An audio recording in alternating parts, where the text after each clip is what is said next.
Build to rent housing.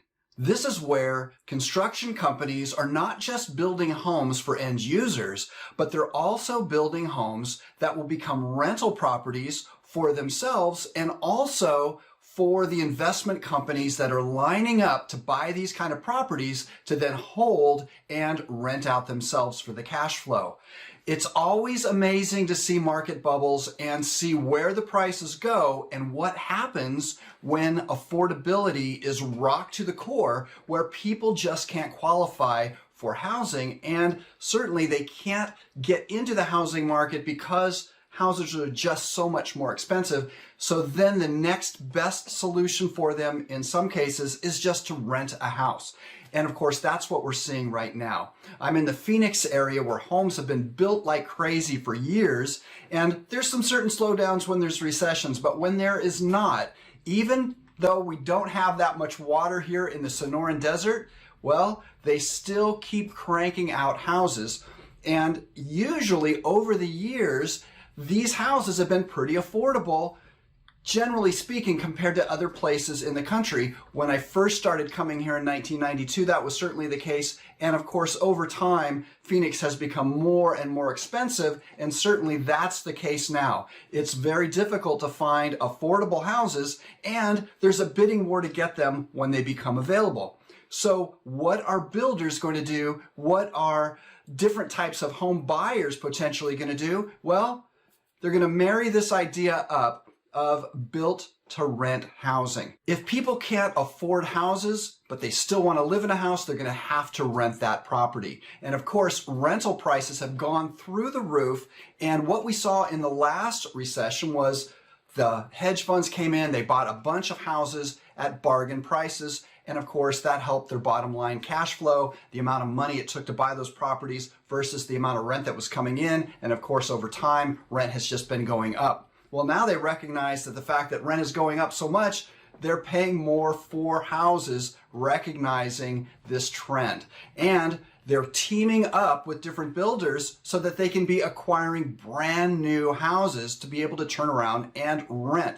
This is what's called the build to rent housing market. Now, as investors, if you want to take advantage of what's going on now and the incredible demand that's shifting to the rental market, and it's been going on for quite some time now, well, how do you find properties that you can be renting out when the large institutions and even the builders are building properties so that they can rent these homes out? Well, it's really the secondary market. It means that you need to be marketing to homeowners to find not only the bargain houses to be able to potentially sell to wholesalers, sell to retail buyers, but also keep some of them for your own portfolio with the thought in mind that you're going to have tenants in there. They're paying off the mortgage for you, or at least paying them down. The more you've got, you can then sell some, then pay off the ones that you really want to keep forever and ever, the wealth building type of machine. And that is really what we're focusing in on here in this video. How can you be finding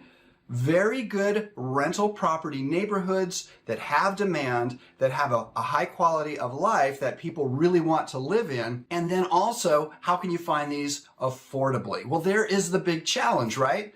So the nice thing about this is, even if you live in a very expensive area, with Zillow, you can be searching all over the country for different markets and then find first what the price ranges are, so you can be focusing in on some of the more affordable price ranges and then zero in on the in-demand areas within those communities so that you can start to learn to see which properties and which areas may have a very robust rental support as far as the amount of rents that can be charged, and then try and marry that up with quality value properties that you're not paying an arm and a leg for, like in other communities that aren't going to cash flow. You're going to spend far more for that property.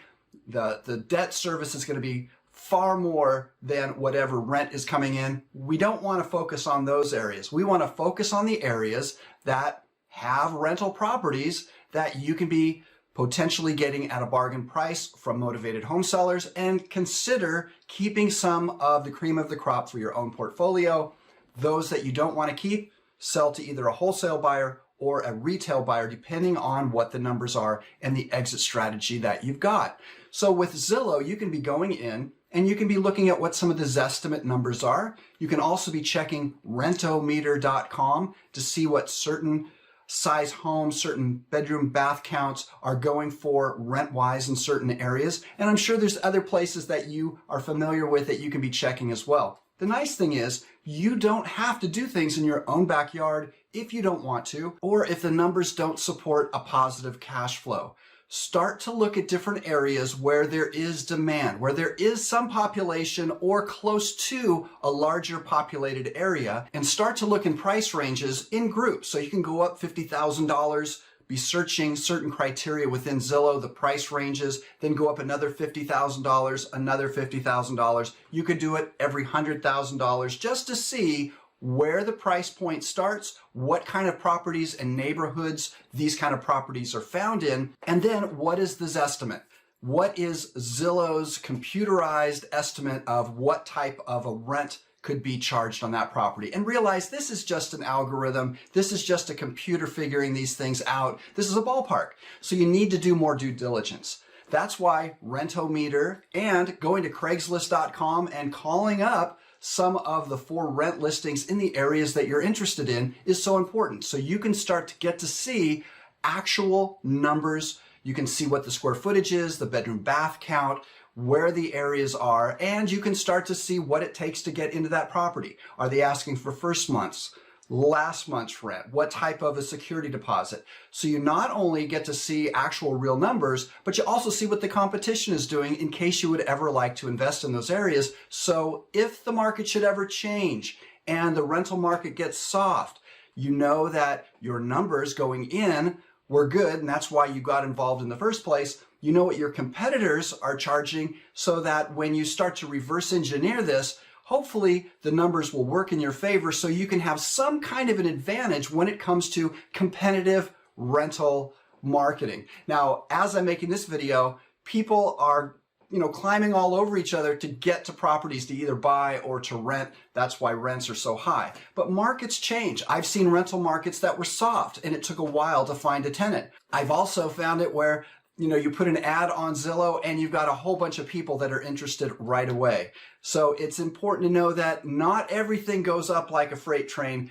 Markets cycle. So as you're starting to look at the numbers in this market, consider the numbers when the market is different. So it's not a complete blindsided surprise when numbers change, when demand changes, if the rental market should ever change. Now we're talking worst case scenario. We just want to lower your risk so you know going in what the market is like right now, what the market could be, and are your numbers going to work? If not, what are you going to do about it? Build to rent housing. Things are evolving. So you can put yourself on either side of this equation. You can either start to look at neighborhoods so that you can start to acquire nice cash flowing properties in different areas around the country, or you can find investors or groups that are looking for these type of properties, find out what their criteria is, and then supply them with these types of homes, knowing that you've always got a cash buyer ready to buy the properties that you know they're collecting. So either way, you're in the driver's seat. If you enjoyed this video, please hit the like button. Check out what I've got below for you, absolutely free in the description, and let's continue this conversation in the next video.